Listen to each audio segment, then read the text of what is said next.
di surga, pimpin kami, sertai kami semuanya.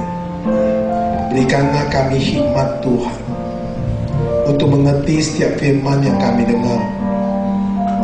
Beri pengetahuan Allah kepada kami supaya kami belajar benar di hadapan Tuhan. Tuntun kami satu demi satu yang Bapa kenal kami, karena dengan anugerah yang Bapa berikan pada kami melalui kematian Bapa di kayu salib, Bapa memanggil kami satu demi satu untuk jadi umat Allah. Hari ini kita ada berada di ibadah. Sertai kami semua jemaat-Mu diberkati Tuhan, dan penuhi kuasa pada hamba-Mu untuk menyampaikan firman-Mu, dan mulut hamba-Mu Tuhan pakai untuk dalam perkataan-perkataan benar, sehingga jemaat-Mu diberkati melalui penyampaian firman Tuhan.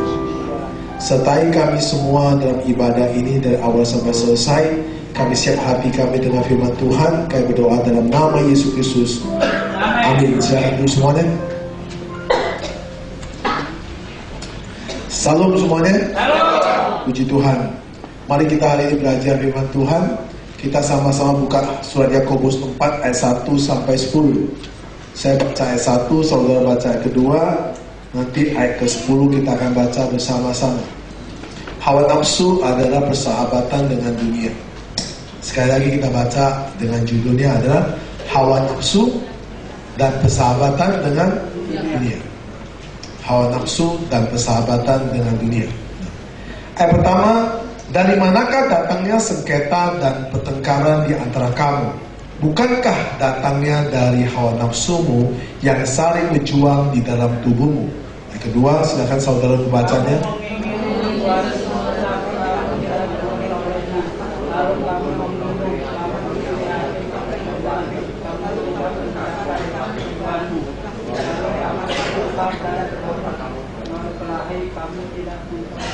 Atau kamu berdoa juga, tetapi kamu tidak menerima apa-apa karena kamu salah berdoa. Sebab yang kamu minta itu hendak kamu habiskan untuk memuaskan hawa nafsumu. Yang empat,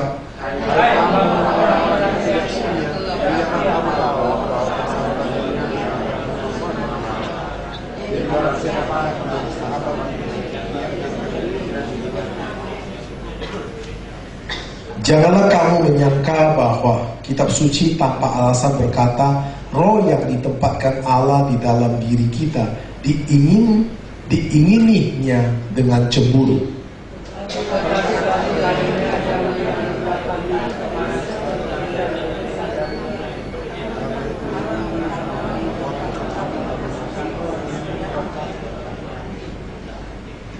Karena itu tunduklah kepada Allah dan lawanlah iblis, maka ia akan lari daripadamu. Mendekatlah kepada Allah dan ia akan mendekat kepadamu. Tahirkanlah tanganmu, hai kamu orang dosa, dan sucikan hatimu, hai kamu yang berdua hati. Ayat 9.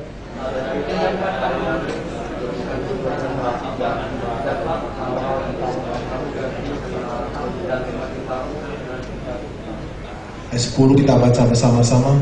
Rendahkanlah dirimu di hadapan Tuhan dan Ia akan meninggikan kamu. Amin. Puji Tuhan.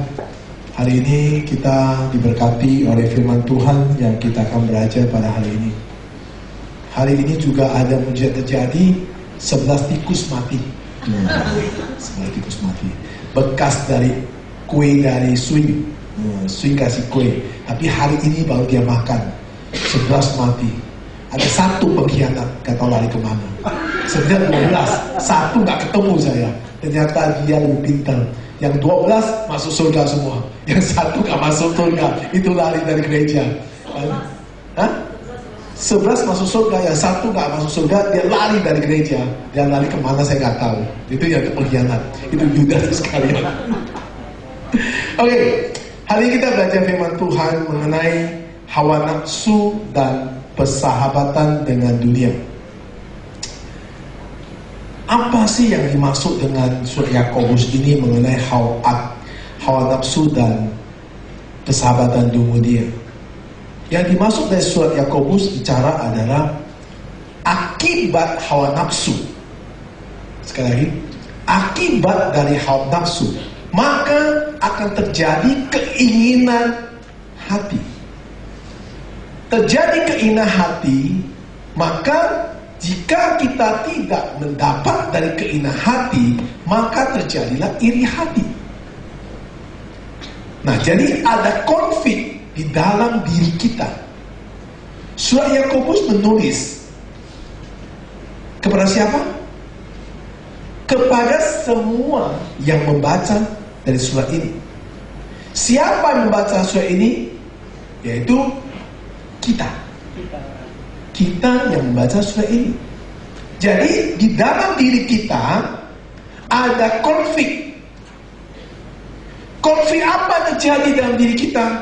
Ada dua konflik yang di dalam diri kita, yaitu keinginan roh dan keinginan daging.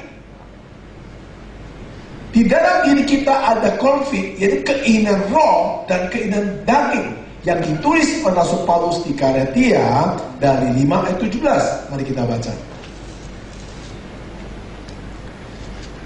Sebab keinginan daging berlawan dengan keinginan roh, dan keinginan roh berlawanan dengan keinginan daging.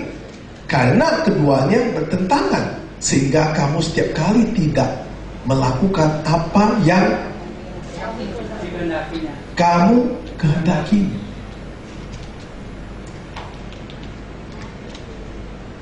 Dari surat Yakobus itu mengajar kita ada satu konflik yang bertentangan, ada satu konflik yang begitu bertentangan dalam setiap hari, setiap detik, setiap menit dalam hidup kita.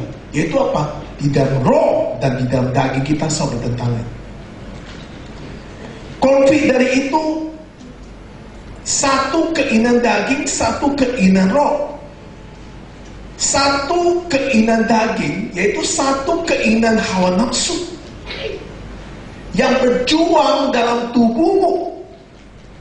Hawa nafsu yang saling berjuang di dalam tubuhmu, itu keinginan yang mau sesuatu yang ingin dalam tubuhmu menikmatinya. Ingin sekali uang, contoh, ya.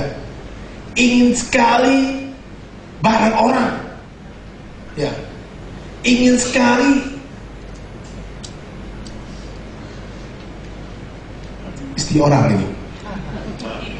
Ingin sekali perempuan yang kamu cintai, gitu kan. Ada satu keinginan yang timbul dalam diri kamu. Itulah menimbulkan konflik yang begitu luar biasa, yang tidak bisa kita nolak, yang tidak mampu kita nolak. Saya percaya semua jemaat di sini, maksud saya, keinginan daging kita kuat sekali. Ya. Kita melihat contohnya keinginan nafsu, kita melihat, kok ini saya nggak dapat. Gak usah kita jauh-jauh, kue aja. Tadi yang masuk dulu saya bagi kue, yang telat masuk nggak dapat kue. Dia bilang, kok saya nggak dapat? Nah, itu kan kue aja. Kok saya nggak dapat?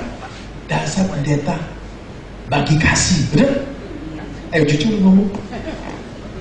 Ya, kenapa suruh kamu dibagi di depan sunrise? Dia matahari itu terbenam. Semua masuk nggak mau. Nah, jadi ini satu keinginan yang barang yang kita ingin tapi kita nggak dapat. Sebelah rumah kita memberi sesuatu, kok saya nggak bisa? Nah, keinginan-keinginan jadi konflik di dalam tubuh kita, yang satu pertempuran, satu pertengkaran ada di dalam tubuh kita. Itulah yang dikatakan Rasul Paulus, bahwa di Galatia 5 ayat 17, sehingga kamu setiap kali tidak melakukan apa yang kamu hendaki. Kamu tidak tahu bagaimana kamu lakukan lagi.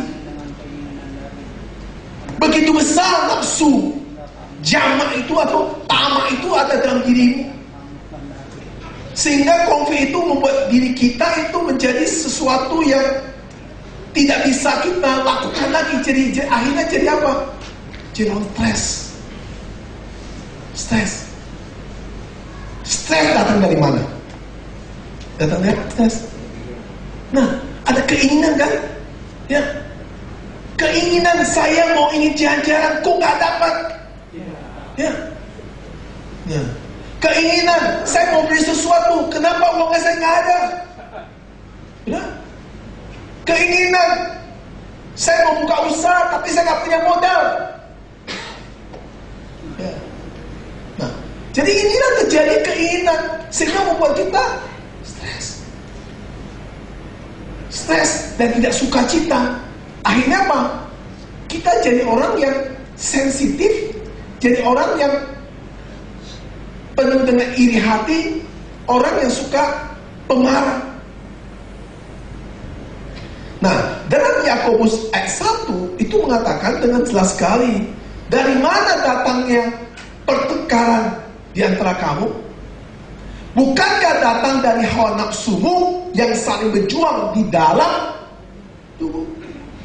Nah, dari mana mulai pertengkaran? Ada sesuatu dalam tubuh kita yang kita berjuang, kita kalah, maka kita emosi, maka kita marah orang. Kita kalah, maka kita akan jadi bertengkar sama orang. Kita kalah, akhirnya kita menjadi seorang yang dimusuhi orang. Kenapa? Karena dalam diri kita kalah melawan kedagingan kita. Ini yang dicatat oleh surat dari Yakobus.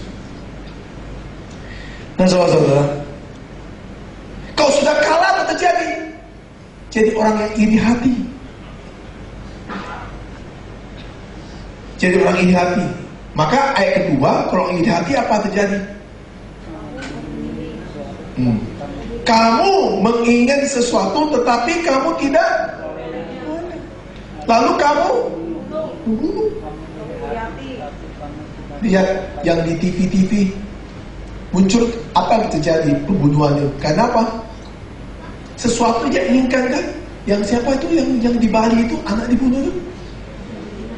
Saudara pasti ngerti kan? Kalau saudara kalau tanya TV, buat saya sendiri nggak gitu ngerti. Saudara paling suka suka dengar berita dan berapa baca kitab. Coba.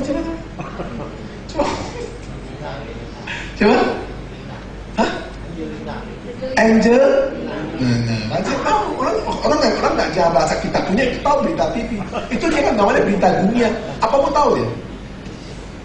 Nah, itu karena apa? Karena hartanya takut dia nggak dapat kan, maka dia bunuh.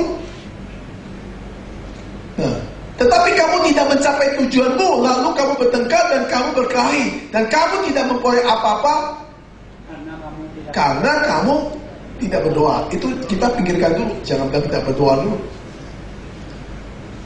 Bukan tidak berdoa, saya bilang. Kalau saya melihat dalam ini bahwa konflik itu adalah diri kita dengan siapa. Ketika kita mengatakan konflik dalam diri kita, konflik kita dengan Allah. Di dalam diri kita, roh itu mengajar kita true kebenaran. Nah, di dalam kebenaran itu mengajak kita untuk tunduk kepada perintah Allah. Tapi karena kita kedagingannya itu kuat, maka kita tidak bisa menunduk perintah Allah. Kita lebih ingin memuaskan keinginan kita. Dengan apa? Dengan apa yang di dalam keinginan yang kita inginkan di dalam hati kita. Itu jadi konflik. Yang menjadi konflik yang besar sekali. Jadi kalau saudara bilang tidak berdoa, ini ada dua kemungkinannya. Satu, dia tahu ini bersalah, makanya nggak mau doa. Benar? Dia tahu ini adalah kesalahan. Untuk apa dia doa? Dia tahu ini adalah kesalahan dari dia, makanya nggak mau doa. Tapi ada orang gablet, ya, memang tahu berbuat salah, sengaja doa, minta sama Tuhan lagi. Ya, contoh, papa saya kalau warisannya itu nggak kasih saya, matikan papa saya. Misal contoh gitu. Ya. Doa supaya papa cepat mati. Atau kesangkut kawat. Ya. Itu kan salah satu contoh. Ya. Banyak hal dalam doa, bukan gak berdoa. Ada orang yang memang tahu ini salah, tapi dia gak mau doa lagi. Karena keinginan dia menguasai seluruh pikiran dia, keinginan menguasai seluruh tubuh dia, keinginan menguasai seluruh daging dia. Dia roh di dalam diri dia tidak hilangkan. Maka pentingnya kita itu bersekutu dengan Tuhan. Pentingnya kita selalu dengar khotbah. Pentingnya kita selalu berdoa. Supaya persekutuan dengan Allah itu dekat. Supaya kita bisa mengalahkan kedagingan kita. Nah, banyak orang. Nah, kita mengatakan ayat ketiga. Atau kamu berdoa juga, tetapi kamu tidak menerima apa-apa. Karena kamu salah berdoa. Sebab yang kamu minta itu hendak kamu habiskan untuk memuaskan hawa nafsu. Kita berdoa dengan motivasi yang salah. Ya. Kalau berdoa dengan motivasi yang salah, setelah kita nggak dapat, kita jengkel. Benar? Ada nggak ada ini, Pak? Buat saya nggak mau datang doa pagi. Doa pagi sekarang udah nggak ada. Nggak ada orang. Bukan nggak mau doa pagi. Doa-doa juga percuma, Pak. Karena gunanya, kenapa? Karena yang dia minta apa? Kekayaan. Yang dia minta apa? Omset dagang ramai. Yang minta apa? Ya? Hah? Pemulihan apa ya? Ya, pemulihan. Tolong turun, beli nggak? Kenapa nggak beli? Karena memang nggak ada duitnya, gitu loh. Dari kemarin saya bilang mau turun sampai 11.000 juga cuma nggak ada duitnya. Udah. Ya, mau naik 20.000 ada usaha kita? Nggak ada, memang ada. Awal juga nggak ada duit. Apa yang mau dipersoalkan? Ada bilang doa turun. Saya lihat doa turun udah sama sepi. Duitnya nggak ada. Yang penting ada duit masuk. Nah. Kalau duit masuk, semua kena masalah. Nah, saudara-saudara, ini membuat kita menjadi marah karena kita berdoa yang salah. Motivasi doa kita, minta Allah kabulkan kita, bukan untuk secara kebenaran hidup, tapi untuk memuaskan nafsu kita. Contohnya, ada orang doa, Tuhan, hamba sudah bersalah kepada Tuhan Yesus Kristus. Tapi apa yang terjadi Tuhan? Istri dari teman saya sudah buat idolin Tuhan. Itu sudah kehendak Tuhan. Untuk itu, jadilah kehendak-Mu. Buka hati istri saya supaya terimalah dia dengan mengucapkan syukur. Dikasih nggak Tuhan dulu? Hah? Nah, dikasih gak? Nah itu maksudnya gimana doanya gitu loh. Mau doa gimana itu? Ada yang doa-doa seperti itu. Ya, Tuhan, aku ini jatuh cinta sama satu wanita, tapi dia sudah punya pacar. Kata orang bilang sebelum nikah masih punya kesempatan. Tuhan, kira-kira pacar itu semestinya aku lebih cocok. Kenapa? Karena aku lebih ganteng, dia pesek. Kemudian aku lebih tinggi, dia pendek. Saya juga bingung Tuhan. Secara fisik aku lebih besar, lebih bagus dari dia. Kok dia gak mencintai saya Tuhan? Boleh gak Tuhan? Suaminya itu, cowoknya itu, ya dibatalkan aja supaya hatinya ke saya. Doa salah, bagaimana?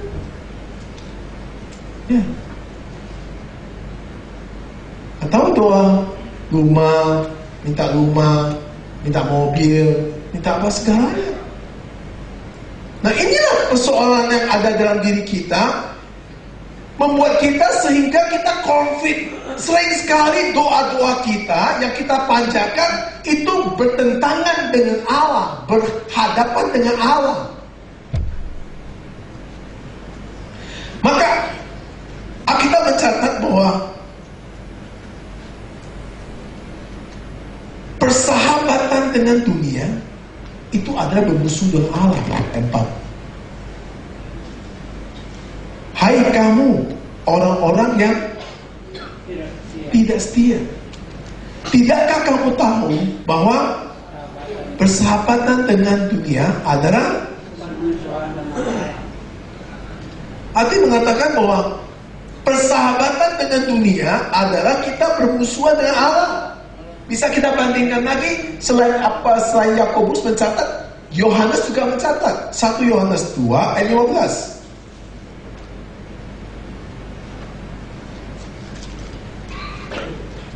Janganlah kamu mengasihi dunia dan apa yang ada di dalamnya. Jika orang mengasihi dunia, maka kasih akan Bapa tidak ada dalam orang itu. Berarti kita diajari kita harus lebih dekat dengan Tuhan daripada dekat dengan dunia. Persahabatan dengan dunia berarti kita musuh sama Allah. Siapa yang sering bermusuh dengan Allah? Siapa? Jawab saudara. Saya bilang. Saya bermusuh dengan Allah. Kenapa kita bermusuh dengan Allah?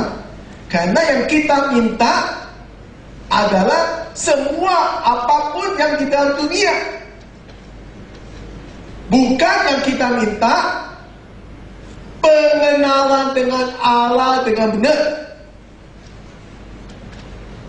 Kita tidak minta untuk mengenal Allah benar, tapi kita minta apa yang dalam dunia bisa jadi milik kita. Ini satu permasalahan.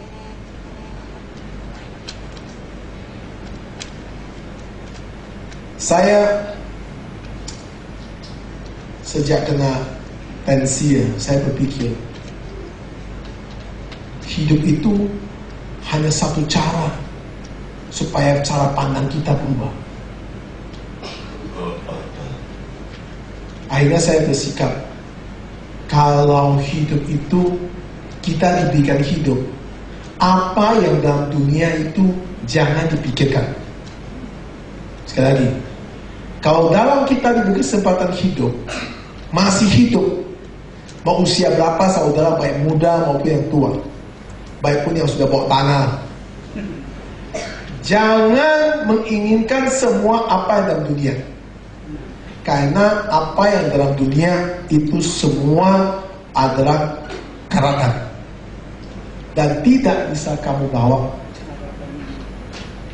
Belajarlah apa yang kamu inginkan ada di dalam Allah. Sekali lagi, belajar apa yang belajar kita menginginkan apapun yang ada di dalam Allah, yaitu apa? Kebenaran Allah. Saudara-saudara, Alkitab mengatakan dari surat Yakobus mengatakan bahwa kalau kita mau bersahabat dengan dunia, kita musuh Allah. Kita termasuk orang-orang yang tidak setia. Orang-orang yang tidak setia. Nah, kata Alkitab mengatakan orang-orang tidak setia adalah orang-orang itu apa? Orang-orang yang berzina. Ya. Kalau suaminya tidak setia, karena suaminya lebih mementingkan wanita lain daripada istrinya. Kalau istrinya tidak setia, istrinya lebih mementingkan laki-laki lain daripada suaminya. Nah, maka dalam Rasul Paulus mengatakan bahwa orang-orang tidak setia itu bisa diartikan adalah perempuan penzinaan. Kenapa dikatakan perempuan penzinaan? Karena orang percaya Yesus, bahwa orang itu sudah bertunangan dengan Yesus. Nah, kalau orang bertunangan dengan Yesus, sedangkan Yesus Kristus adalah mempelai laki-laki, kita adalah mempelai perempuan. Kalau kita sudah menikah sama Yesus, kita tidak mau mendengar dia dan kita tidak mau menuruti dia, kita lebih mendengarkan orang lain, berarti kita itu apa? Perzinahan. Maka kita adalah orang-orang tidak setia. Siapa orang tidak setia? Saudara jawab, saya Pak. Bagus. Itu orang bertobat. Yang gak jawab itu berarti dia lebih hebat dari Yesus, atau lebih hebat dari Yakobus. Yakobus menulis, kita gak setia. Ya. Kita itu mau ke gereja cari apa? Ayo jujur. Cari apa? Gereja gak ada apa-apa Bapak Ibu. Gereja cuma ada satu, yaitu apa? Yesus Kristus. Gereja cuma ada Yesus Kristus dan apa? Dan perkataan Yesus, firman. Gak ada lain lagi. Melalui perkataan itulah kita menikah dengan dia. Kita menjadi satu dengan dia. Ketika menjadi satu dia, maka ada janji pernikahan itu. Barang siapa yang mengawini Yesus Kristus secara rohani, secara percaya kepada dia, maka dia akan memperoleh hidup kekal selama-lamanya. Amin. Itu perjanjiannya. Nah, Anda nikah sama siapa? Orang menikah dengan dunia, nah janjinya ada neraka, gitu loh. Jadi nggak ada apa-apa. Nah sekarang, kalau sampai kita bisa bolos ke gereja untuk tidak ikut kebaktian, demi apa? Demi orang teman ajak kita untuk sesuatu pesta acara, berarti kita sudah mulai menyanyi apa? Selingkuh. Aing ngomong betul. Aing ajak saya, San, nanti makan rumah ya, malam jam 7 ya. Saya bilang iya. Begitu makan saya coba-coba, ya, aku nggak bisa lama-lama, ya. Atau saya ngomongin, saya nggak bisa sampai jam 7, saya sampai jam 8. Kenapa? Saya ada urusan. Saya harus pergi ke kekasih saya dulu, sama aja saya halo dulu, enggak? Itu berarti kita apa? Berselingkuh. Jadi arti surat Yakobus tulis itu. Kalau kita baca, memahami surat Yakobus, itu sangat luar biasa. Dia menjelaskan bahwa bagi yang membaca firman ini, itu seperti pedang itu ditusuk kepada dia. You. Yakobus kalau kita baca dengan hati-hati dari ayat 1 sampai 10, itu tulisannya ada satu tangan keluar, dia tulis you. Terus gitu. Jadi bukan tulis orang lain. Siapa yang baca surat Yakobus 4, ketika baca itu ada tangan tulis you lo. Bukan orang lain. Bukan tulis, oh bukan saya ini. Karena bertengkar, cincin kocak sebelah, bukan masalah saya ini. Ini hati buka isi saya lah baik-baik. Ya, bunuh-membunuh, itu TV. Enggak. Siapa yang itu, ketika siapapun yang baca surat Yakobus, tunjukkan kepada siapa? You. Kamu tuh. Tunjuk. Siapa? Tunjuk. You ya. You semua. Satu, dua, tiga. You.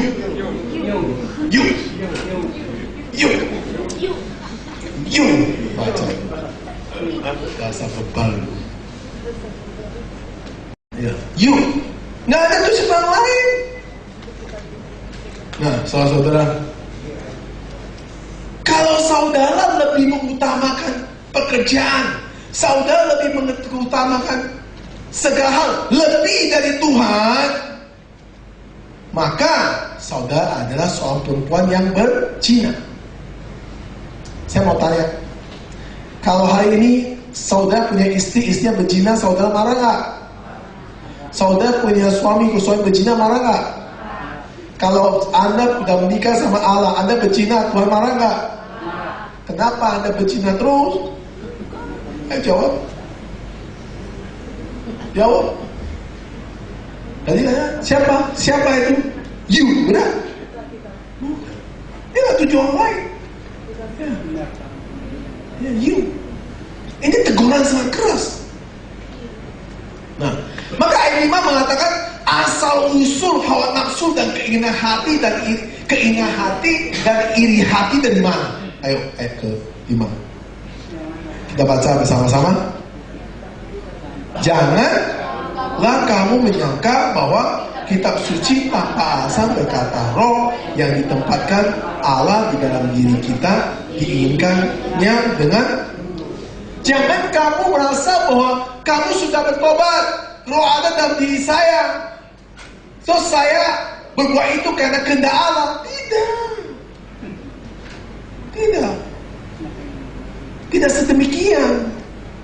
Tidak sedemikian.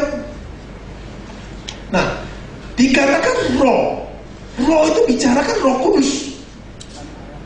Dibicara Roh Kudus dalam perjanjian lama dengan perjanjian baru itu ada dua berbeda. Nah, kalau kita kutip daripada ayat yang pertama, dari ayat pertama tadi, dari manakah datangnya sengketa pertengkaran di antara kamu? Bukankah datangnya dari hawa nafsumu yang saya berjuang di dalam tubuhmu? Nah, kalau kita lihat dari apa yang dituliskan ayat pertama ini semacam bahwa ada dalam perjanjian lama berdasarkan bahwa kata-kata roh disebabkan tinggal di dalam kamu ini ada sangat iri hati. Roh kita mendorong kita iri hati. Dan perjanjian lama itu dilihat dari condongnya adalah karena manusia itu dosa. Jadi kalau lihat dari surat Yakobus, dia ambil dari mana? Dia ambil dari perjanjian lama. Dia seakan-akan manusia itu dari awalnya dosa. Dari Kejadian dari 6 ayat 5. Mari kita baca. Kejadian 6 ayat 5. Ketika dilihat Tuhan bahwa kejahatan manusia besar di bumi, dan bahwa segala kecenderungan hatinya selalu membuahkan kejahatan jadi manusia pada awalnya, ya, kenapa manusia dibinasakan semua waktu zaman dulu? Karena dalam hatinya semua itu jahat, sangat jahat manusia. Saya berkali-kali ngomong saudara itu hati-hati, jangan percaya manusia. Belajar Alkitab. Manusia itu tidak ada yang baik dan tidak ada yang benar. Umpamanya ngomong gini, contoh-contoh ya. Kayak salah satu ayat lagi deh, Kejadian 8 ayat 21. Satu ayat itu.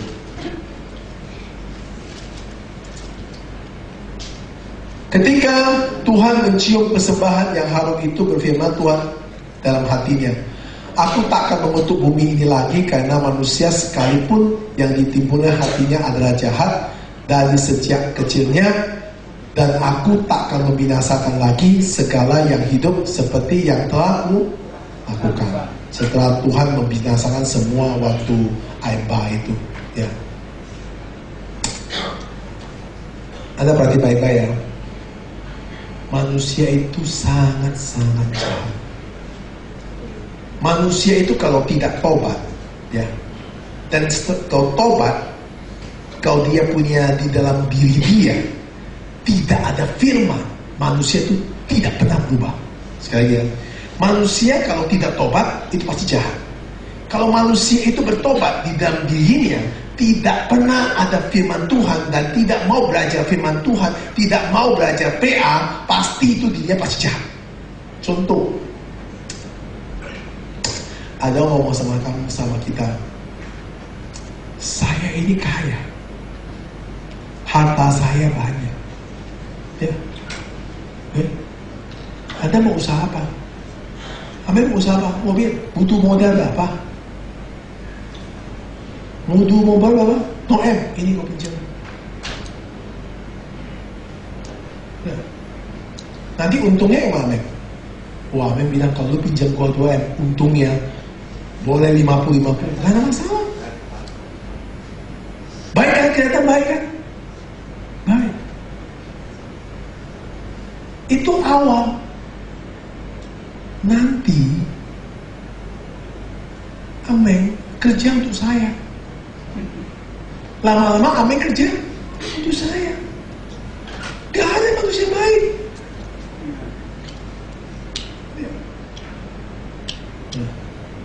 Kalau baik, saya kasih makan kue. Saya kasih makan apa? Kasih apapun. Nanti kalau suatu hari saya lagi susah, saya minta baik semua. Kue kemarin kau makan mana? Coba minta. Tadi 4 warna, saya harus dikembalikan 4 warna. Tadi Pak Kuya 4 warna sih. 4 warna ini lagi bokek, harus kembali 4 warna. Harus kurang minta 4 warna. 1 warna gak boleh kurang. Jahat dong. Jahat. Jadi saudara-saudara, gak ada manusia baik. Awal pencipta sudah bilang manusia itu memang gak ada dosa. Hatinya sangat jahat. Maka manusia itu butuh kenal Yesus. Kalau manusia tidak mau kenal Yesus, gak ada harapan. Apakah setelah manusia kenal Yesus dia bertobat? Belum. Setelah kenal Yesus pun dia harus banyak belajar. Belajar apa? Belajar Alkitab, perkataan Allah. Harus masuk dalam diri dia, berubah menjadi manusia baru. Baru bisa bertobat 30%. 70% masih daging, masih lengket. Masih lengket. Apa? Daging keinginan masih banyak. Masih serakah masih banyak. Ya, masih keinginannya masih besar. Saya kemarin baru ngomong itu. Kamu akan jadi orang hebat kalau kamu lihat ke depan. Bagaimana lihat ke depan? Karena kalau kita lihat ke belakang, kita bisa kecewa sama manusia. Kita lihat ke depan. Kalau kita lihat ke depan lihat apa? Lihat Allah. Kalau Allah yang mulai, tak satu pun orang bisa mengganggu kamu. Kalau kamu lihat belakang, orang kamu, anakmu, suamimu, saudaramu, stres. Kalau tiap hari kita lihat keadaan lingkungan kita, benar-benar stres. Cak singkuan. Dia karyawan, makan hati. Jangan dia ke depan. Nah, seperti itu waktu Yakub cinta Rahel, dia lihat depan. 7 tahun, gak ada masalah. 7 hari itu. Lama 7 hari, gak ada masalah. Dia lihat ke depan. Kalau dia lihat keadaannya gembala 7 tahun, dia terkandung diri. Gak boleh. Kita gak boleh ke belakang. Kita gak boleh keadaan kita. Harus dia ke depan. Depan. Orang bilang toko sepi, gak usah lihat sebelah. Kalau toko sepi, kamu pergi jalan-jalan, pergi makan di food court. Jangan duduk di toko itu, bisa stres, bisa gila kita. Kau sepi, kamu sana duduk. Kamu dia, Tuhan Yesus, Bapa kami di surga, dikuduskan kamu. Ini hanya untuk apa? Gak usah, sepi, udah. Suruh pembantu kamu atau pegawai, jaga ya. Bos mau jalan-jalan dulu. Pergi kongko, pergi ke food court, jalan-jalan, makan, kongko. Udah, biarin aja. Lu mau di sini bisa apa kalau sepi toko? Bisa apa? Memang bisa lubah. Gak bisa. Nah, ini kita sering terpikat dari keadaan. Sehingga pulang jadi marah, emosi, gak suka cita.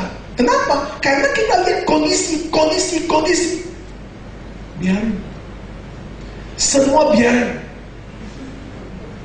Ya. Enggak bangkrut, siapa yang bangkrut?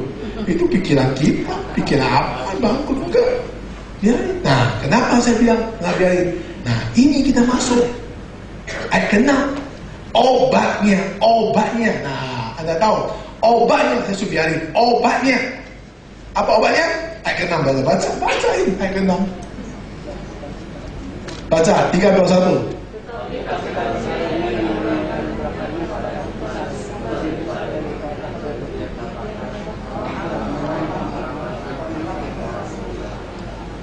Nah, tetapi kasih karunia yang dianugerahnya kepada kita lebih besar dari semua itu. Kok tuh pusing? Allah memberikan kepada kita lebih daripada apa yang kamu harapkan. Kita cuma harap apa? Makan, harap beli mobil, harap beli rumah, harap beli apa lagi? Beli segala yang kamu mau, uang banyak. Allah berikan kepada kita lebih besar dari itu. Itu apa? Kekekalan selamanya. Yang kamu tidak bisa beli dengan uang. Obat apapun gak ada. Ini bukan gila, ini bener. Biarkan toko sepi, biarin tutup. Gak usah tutup, buka aja. Gak ada pegawai mau pulang aja. Kosong gak apa-apa, gak ada ambil. Kenapa? Kayak sepi. Apa yang mau ambil orang? Tunggu sebelah jaga aja. Dia juga bilang ngapain? Dia juga jalan-jalan. Nah, ini harus belajar. Kalau Anda nganggur jangan di rumah terus. Kalau Anda nganggur di rumah, lama-lama bisa ngomong sendiri jadi gila. Nanti ya, kalau nganggur pergilah keluar. Keluar apa? Cari teman, ngobrol, atau ke gereja-gereja bisa kamu dengar firman Tuhan. Jangan kamu di rumah lama-lama kamu tiba-tiba ketawa sendiri. Udah? Betul saya ngomong? Iya, kamu lama di rumah. Saya selalu ini, saya bilang, keluar. Saya selalu ajak keluar. Saya selalu hibur istri saya, keluar. Makan sate kayak apa kayak, saya bilang. Itu apa? Beda. Kamu begitu keluar, kamu naik mobil, kamu cuma makan sate, lihat orang-orang, ya gak pikir lagi, pulang tidur, sudah. Nah, kalau kamu di rumah terus, ya, udah gak kerja, nganggur, bokeh lagi, aduh, kasihan. Lama-lama keluar, buka pintu, orang bertanya kamu, Pak, rumah si Anu ada. Jangan sampai kayak gitu. Keluar dari rumah. Kenapa? Harus percaya Allah sudah memberikan kepada kita kasih karunia yang dianugerahnya kepada kita lebih besar dari apa daripada itu. Itu maksudnya apa yang kamu harapkan. Apa yang kamu harapkan itu tidak kekal.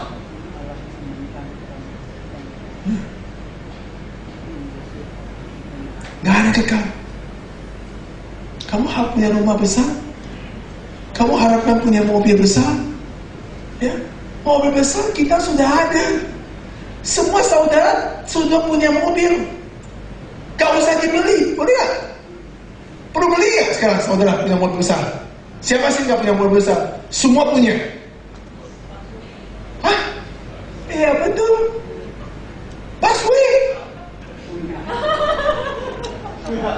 Kamu gak usah gaji dia. Kamu gak usah susah-susah. Kamu jalan-jalan, tunggu aja. Dia sampai depan, sampai tempat dia buka pintu. Cekrek, masuk dulu. Ya. Kamu tinggal keluar. Perlu gak kamu marah-marah supirnya? Gak perlu. Kamu sudah diberikan yang enak, gak mau lagi. Memang sedikit lebih enak. Saya capek. Kamu udah jadi bos, gak mau. Supir ada, bus besar, AC lagi. Nah, gak lama lagi nanti Jokowi mau bikin itu Pak, MRT lagi. Itu apa? Pesawat bawah tanah lagi. Ya, pesawat bawah tanah. Ya, biar cepat punya. Masa jangan kamu kecil di kereta aja itu. Saudara-saudara, di sini ayat 6 mengatakan bahwa Allah menentang orang yang congkak tetapi mengasihi orang yang rendah hati. Nah, itu yang dikatakan bahwa Orang yang menerima kasih karunia Allah, pasti orang itu pasti akan mengerti kasih karunia Allah. Orang itu pasti humble. Gitu. Kalau kita masih nggak ngerti-ngerti, masih sombong, itu orang ngecongkak. Yang kaya sombong ya oke lah. Yang miskin masih sombong, itu keterlaluan loh. Waduh keterlaluan, maksudnya keterlaluan.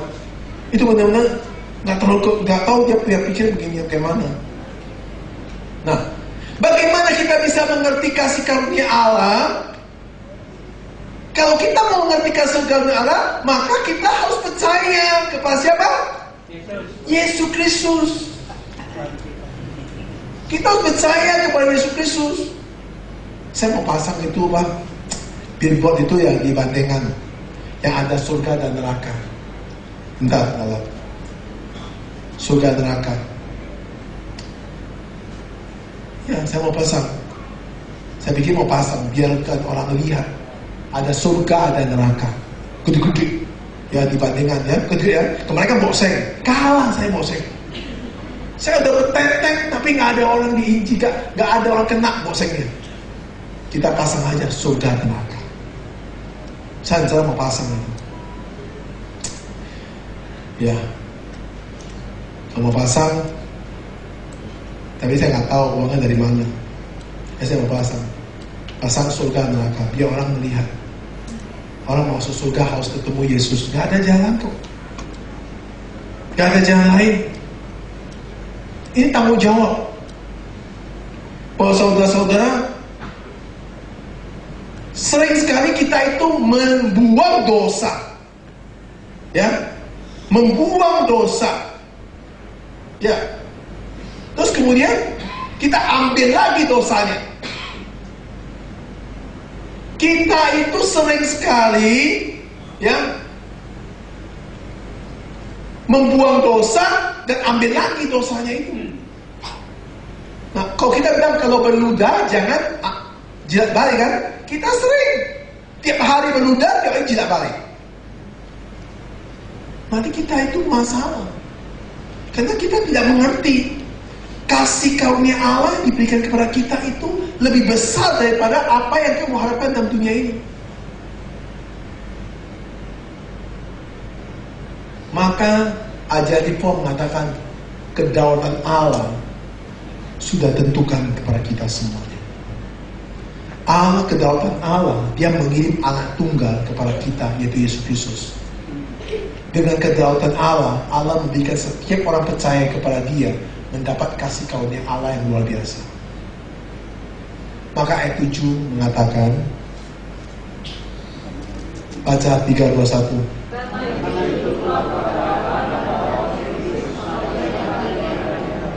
Nah, maka itu tunduklah kepada Allah. Lawannya siapa? Kita lebih banyak tunduk kepada siapa? Iblis daripada Allah. Itu persoalan. Orang yang sombong paling sukar untuk tunduk. Ya, orang yang sombong paling sukar untuk ditegur. Maka itulah saudara-saudara, belajar untuk tunduk pada firman Tuhan. Tunduk kepada Allah, berarti kita tunduk pada firman Tuhan. Firman Tuhan menunjuk you. Belajar itu. Jangan tobat-tobat. Saudara diajarin bertahun-tahun di sini. Jangan sampai suatu hari saudara itu ya menyesal. Kenapa? Diajarin sudah 8 tahun saya ajar saudara. Kalau saudara nggak mau dengar, saya nggak tahu lagi siapa yang bisa ajar saudara. Kenapa? Karena saudara orang yang paling sombong. Kenapa yang sombong? Ke gereja nggak pernah bawa kitab. Itu orang paling sombong. Bertentang lagi. Tangan masuk. Udah kere, tangan masuk gini lagi. Kayak koboi, kayak jenggot. Orang kaya aja gak berani kayak gitu. Udah tahu miskin, masih tangan masuk gini lagi. Dan masih bergaya lagi, jangan begini lagi.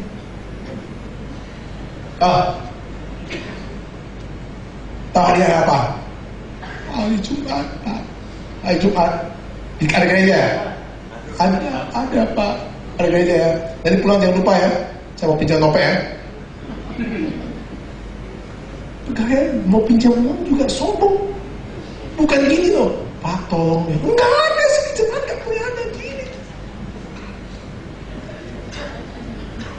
Nanti tolong atur ya. Jangan sampai pulang bapak pulang cepatan ya. Ingat kan? Semua kayak hebat.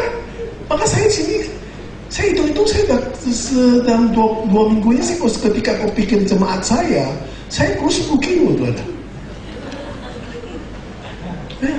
Maka saya pikir, gak boleh pikir jemaat, pikir Yesus. Nah, makan lagi kembali.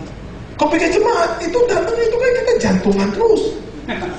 Mainnya, kamu datang gereja selalu bawa uang speceng, kasih dong uang goceng-goceng. Saya bilang mau tukar di mana? Karena datang semua kayak gini.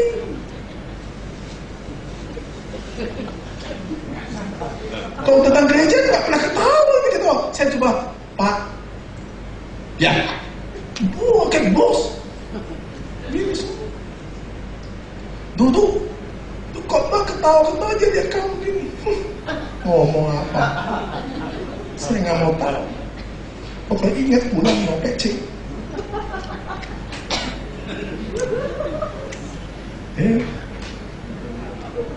Mau pecing. Mana ada satu lagi? Ada satu lagi. Ya, nggak masuk dia. Oh, nggak masuk dia. Ya, oh, tahu dia nggak masuk. Asal datang.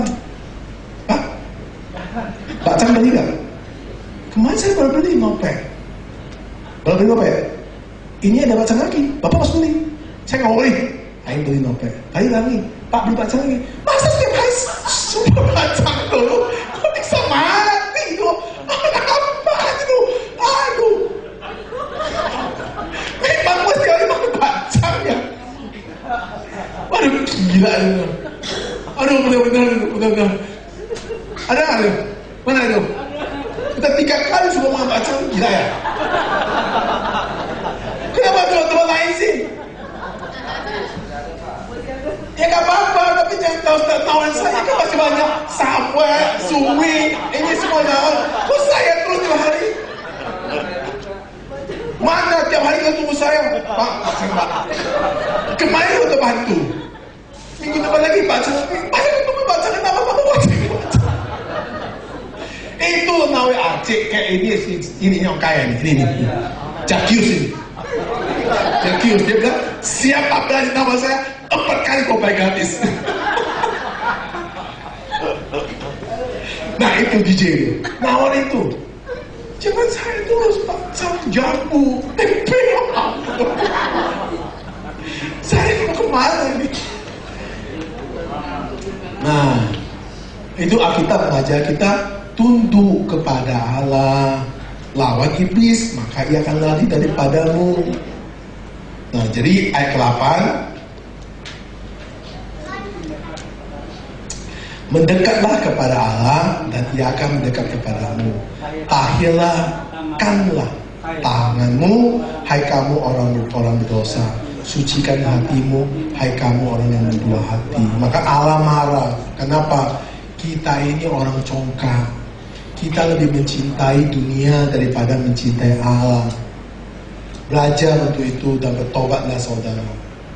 Bertobatlah. Berubah hati kamu. Utamakan Tuhan lebih besar daripada usaha. Percaya ngomong saya. Utamakan Tuhan lebih besar daripada usaha. Yang bisa membesar usahamu itu Tuhan. Yang bisa membuat kamu hidup di bumi itu besar. Daud bisa hebat. Siapa buat dia? Tuhan. Salomo bisa hebat. Siapa yang kasih hikmat? Tuhan. Maka kita harus lebih besar. Ya. Siapa ya? Siapa namanya? Hah? Udah ya? Jangan nama saya kembara. Jangan nama Pak Cang. Saya kembaramu tuh. Yang lain tuh banyak itu. Hah? Kamu beli itu swing itu. Swing tunggu di bawah itu. Lu kamu harus gini kalau sama swing. Toko, ya. Nah, istrinya ngomong, bawa ke tokonya. Hah? Berarti kamu benar-benar loh dari toko terus ikat sampai gereja, benar-benar cuan kuasi, benar-benar hau cuan ya.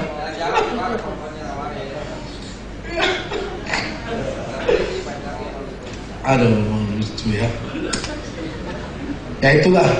Jadi Alkitab ayat ke-9, habisin ya, 2 ayat lagi. Ayat 9, sadarilah kemalanganmu, berduka cita dan merantaplah. Hendaklah tertawamu kamu ganti dengan rantapan dengan sukacita dan. Nah, jadi apa nih Tuhan? Hendaklah tertawamu diganti dengan pekambuan dan sukacita. Nah, jadi saudara harus sadari, saudara sudah berbuat dosa, menyesallah perbuatan dosa itu. Merantaplah, merenungkan semua kesalahan kita. Kita lebih mencintai wanita lain, kita lebih mencintai laki-laki lain daripada mencintai Kristus. Kita lebih mencintai apa yang ditawari oleh laki-laki lain, yaitu apa? Yang apa yang dalam dunia ini daripada Yesus. Nah, itu kita bersalah. Maka rantapilah, renungkanlah semua firman Tuhan itu. Ayat terakhir ayat 10. Rendahkanlah dirimu di hadapan Tuhan dan Ia akan meninggikan kamu. Nah, saudara-saudara, kalau saudara mau melakukan hal-hal ini, maka saudara akan menjadi orang yang merendahkan hati, sehingga saudara akan menerima kasih karunia Allah untuk mengalahkan nafsu, hawa nafsu. Jika saudara bisa terima firman Tuhan ini di Yakobus 4 ayat 1 sampai 10, saudara, ini kitab ini menunjuk kita bahwa saudara bisa menerima dan saudara bisa merendahkan hatimu di hadapan firman Tuhan, maka yang bisa mengalahkan semua keinginanmu, melawani iri hati kamu, itu adalah firman Tuhan. Itulah yang akan kita lakukan. Maka firman Tuhan harus masuk dalam diri kita. Amin. Tuhan Yesus berkati. Mari kita berdoa. Bapa kami, hamba-Mu mencari syukur atas kasih-Mu, mencari syukur atas firman-Mu yang sudah mengajar kepada jemaat-Mu. Kiranya Tuhan yang mensadarkan kami untuk melawan dalam kedagingan dalam diri kami, nafsu, hawa nafsu kami yang jahat ini, keinginan hati yang jahat ini, memuncul keiri hati yang selalu timbul dalam diri kita. Oleh kasih karunia Tuhan yang sudah berikan lebih besar daripada apa yang dalam keinginan yang dalam hidup kita dalam dunia ini. Ya Tuhan, kuatkan kami kembali. Melalui firman ini, Tuhan yang di dalam hidup kami, Roh yang di dalam kami, menyadarkan kami, supaya kita merentakkan firman-Mu dengan siang dan malam, supaya kami sadar dosa kami. Ampunilah kami, ampunilah jemaat-Mu, ampunilah hamba-Mu, supaya kami belajar untuk mengenal Tuhan secara benar dan tunduk kepada firman-Mu, sehingga kita melakukan untuk menyenangkan hati Tuhan. Dengan melawan itu semua, Tuhan sudah mempersiapkan senjata pada kami, yaitu kasih karunia Allah yang Tuhan anugerah pada kami. Doa kami serahkan semua dalam kasih Tuhan, dalam nama Yesus kami berdoa. Amin. Silakan jemaat untuk